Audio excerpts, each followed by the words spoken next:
박 PD의 픽. 중국의 지분이 25% 이상인 합작사들이 미국 인플레이션 감축법 IRA 전기차 보조금 대상에서 제외가 된다. 지난 주말에 다들 접하셨을 소식일 것 같아요.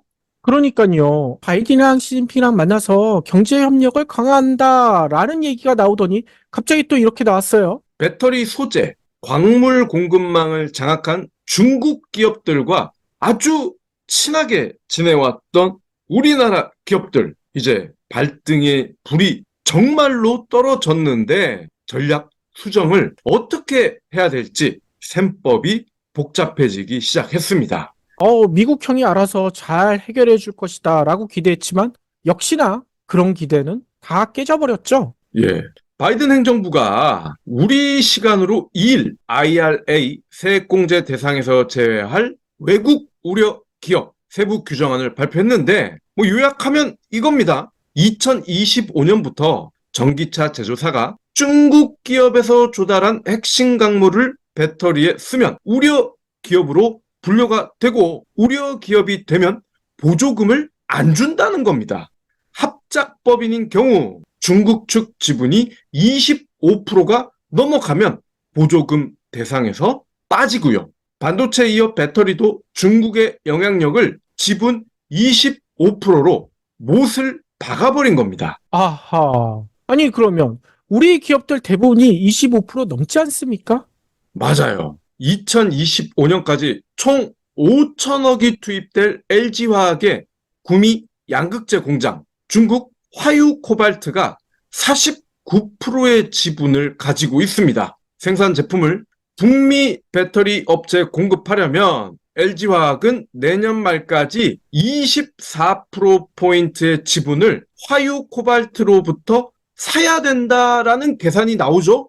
LG화학은 전북 새만금, 모로코, 인도네시아 등에서 화유 추가 지을 예정인 양극재 공장도 당장 지분율 조정에 나서야 한다. 고금리 상황에서 추가로 수천억 원을 써야 한다는 게 부담이다. 이렇게 이야기를 합니다. 아하. 다른 기업도 마찬가지잖아요. 중국 CNGR, 화유 코발트 이런 회사들과 협력을 하고 있는 포스코 그룹, 여기도 합작사 지분 조정은 물론이고 특정 공장 제품은 북미 외 지역용 배터리에만 판매하거나 비중국 공급망 확보에 속도를 내야 한다고 합니다. 그렇군요. 지금 LG화학과 포스코 그룹만 말씀을 드렸지만 사실상 배터리, 전기차 이와 관련된 우리나라 대부분의 기업들이 다 엮여 있다고 보셔도 무방할 것 같습니다. 그러니까요. 아니 그런데 일각에서는 왜 중국 기업과 이렇게 합작을 하느냐라고 얘기하실 수 있겠지만 중국과 합작을 안 할 수밖에 없는 그런 이유가 있잖아요. 원재료가 다 중국에서 오기 때문에 합작을 하는 게 유리하기 때문 아닙니까? 맞습니다. LG화학이 4월에 실적 발표를 한 다음에 컨퍼런스 콜을 했는데 그때도 비슷한 질문이 나와서 답을 이렇게 했습니다. 리스크를 감수하면서 화유와 협력하는 건 원재료 확보에 장점이 있기 때문이다. 만약 미국의 규정이 중국 회사의 완전한 배제라면 지분 전량 인수 방안도 검토 중이다.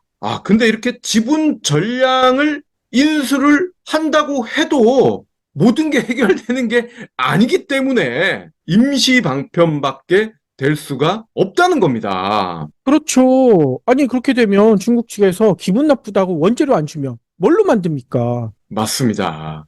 때문에 반도체법과 같은 수준인 지분 25% 제한에 대해 예상했던 수준이라 다행이다. 이런 뜻밖의 업계 목소리가 지배적이라는 게 언론들의 보도입니다. 한 배터리 업계 관계자는 예상했던 수준이고 준비를 하고 있었다. 불확실성이 일단 해소됐다는 점이 오히려 긍정적이다. 이렇게 답변을 하더라고요. 때릴까 말까 이거 두려움에 빠져 있기보다는 한 대 맞는 게 낫다. 근데 모르겠습니다. 타이슨이랑 권투를 하기 위해서 올라간 사람들, 대부분 이런 생각 하지 않겠어요? 타이슨한테 한 대 맞으면 되게 아플 거야. 근데 실제로 맞아봤더니, 예상했던 대로 아프군.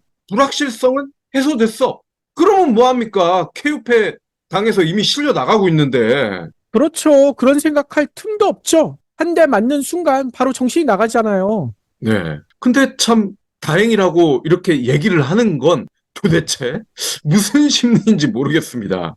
정신승리죠.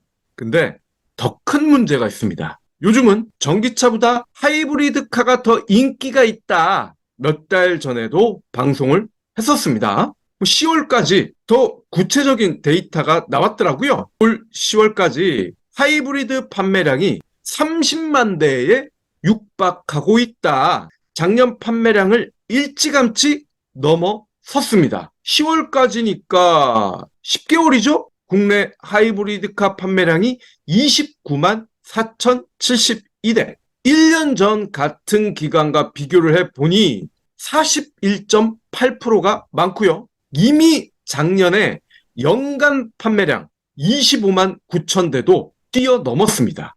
앞으로 2달이 남았으니까 30만 대 초반은 크게 무리가 없을 것 같아요. 근데 이렇게 하이브리드 카는 많이 팔리고 있는데 전기차는 오히려 4.2%가 줄어버렸습니다. 그러니까요.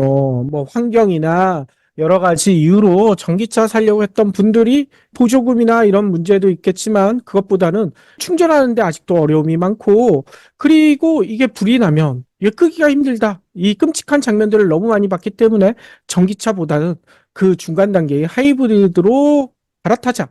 이런 분들이 진짜 많이 늘어나는 것 같더라고요. 맞아요. 결국 편리함 측면에서 아직까지는 전기차가 하이브리드카를 못 따라오고 있다. 이렇게 보면 될 것 같아요. 지난 10월 월간 판매량 1위, 2위가 기아 소렌토와 현대차 산타페였는데 하이브리드 비중이 각각 65.9%, 56%가 됐습니다. 놀랍지 않습니까?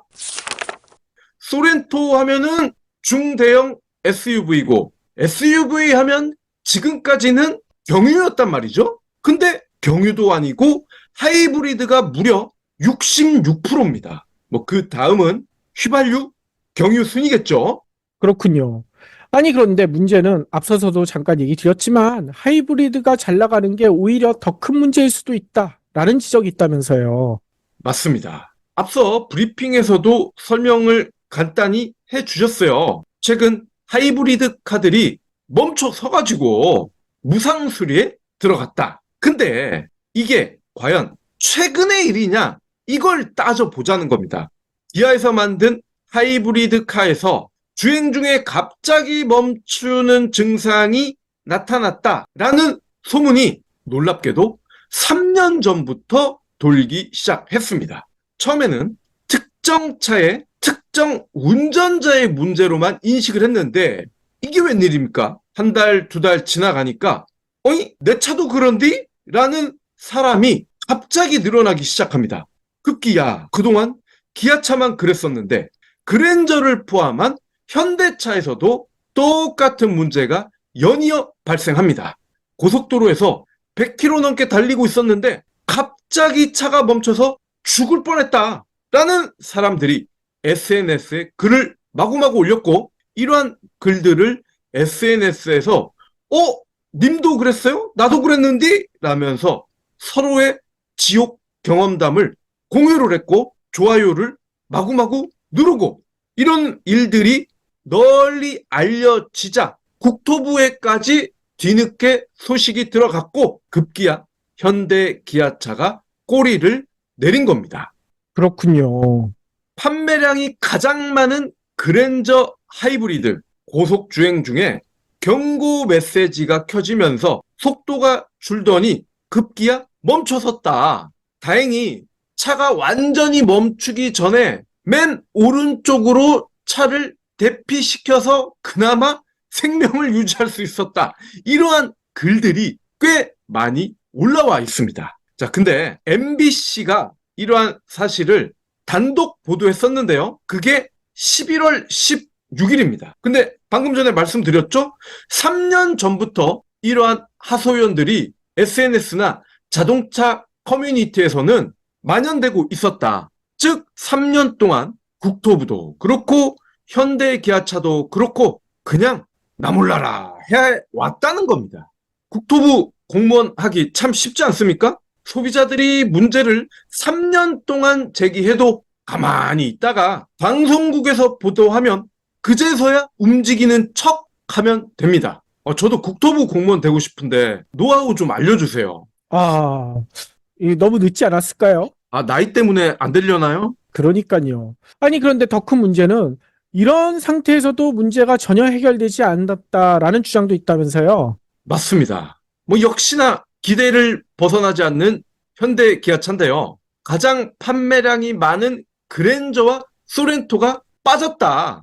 앞서서도 그랜저랑 소렌토는 무상수리 대상에 해당되지 않는다라고 말씀을 해 주셨습니다. 근데 무상수리 대상인 기아의 K8 그랜저와 껍데기 빼고 대부분이 똑같은 차입니다. 근데 K8은 되고 그랜저는 안 된다?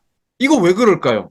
앞서 소렌토 하이브리드 판매 비중이 전체 66%, 그랜저 하이브리드 비중은 53%라고 강조를 한 이유가 여기에 있습니다. 가장 많이 팔린 차는 무상수리 대상에서 쏙 뺐다.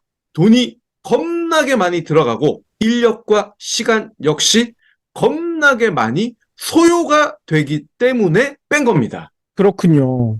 아니, 그런데 현대차는 이번 문제가 BMS에 문제가 있기 때문이다라고 얘기했는데 BMS가 도대체 뭡니까? 배터리 매니징 시스템이에요. 그러니까 배터리를 관리해주는 시스템 이렇게 이해를 하시면 되는데 하이브리드 카에 탑재된 배터리의 전압 그리고 전류 온도 이런 것들을 제어해서 배터리를 최적의 상태로 유지하는 장치입니다. 근데 이게 하이브리드 카에만 들어가느냐? 아닙니다. 배터리가 장착되는 모든 차에 다 들어갑니다. 그러니까 휘발유 차에도 들어가고요. 하이브리드 차는 물론이고 전기차에도 당연히 들어가는 최근 들어서 자동차에서 가장 중요한 역할을 한다고 볼 수가 있습니다.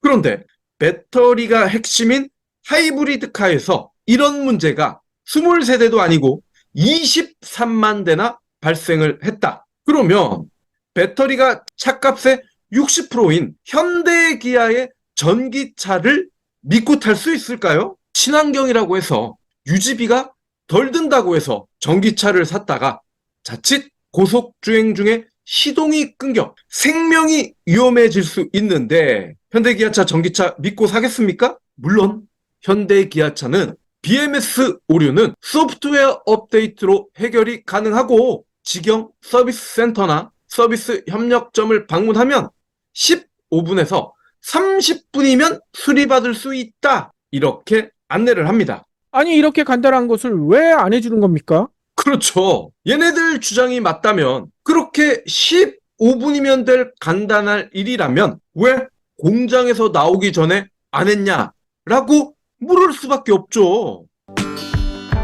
오리털 잠바, 거위털 잠바 보통 세탁소에 맡기실 거예요. 그런데 한 벌당 15,000원에서 20,000원가량을 받습니다. 무엇보다 드라이 클리닝 방식으로 세탁을 하는데 드라이 클리닝을 하게 되면 오리와 거위털에 있던 유분이 사라집니다. 유분이 사라진다는 얘기는 보온 능력이 떨어진다는 뜻이기도 합니다. 원래의 성능 그대로 유지할 수 있는 세탁이 필요합니다. 바로 리곽스 다운워시를 사용하는 거죠. 다운워시는 누구나 쉽게 패딩을 세탁할 수 있도록 도와줍니다. 세탁기에 넣고 다운워시 첨가하고 버튼만 누르면 끝나거든요. 한 벌당 비용이 2,000원 꼴이기 때문에 세탁소에 맡겼을 경우와 비교해 보면 10분의 1에 불과합니다. 경불진몰에서는 다운워시와 다운프루트를 세트로 판매하고 있고요. 세트 판매를 기념해 특가로 여러분을 모시고 있습니다.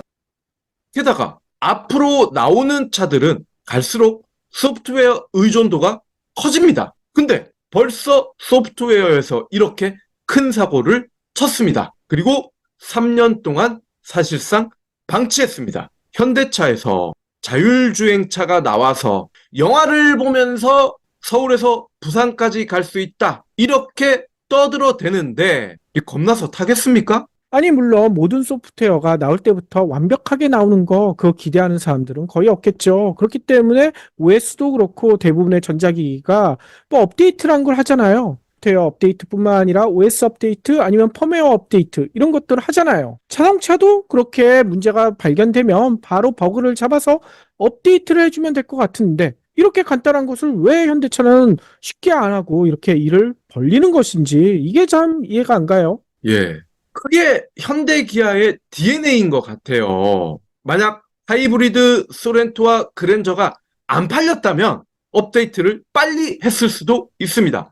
하지만 이게 너무 잘 팔리고 있는데 소프트웨어에 불량이 생겼다라고 보도가 되는 그 순간 판매량이 급감했겠죠. 즉 돈을 많이 벌 수 없는 거를 너무나 싫어하는 현대 기아차는 이렇게 3년 뒤에 욕먹는 거를 선택한 겁니다.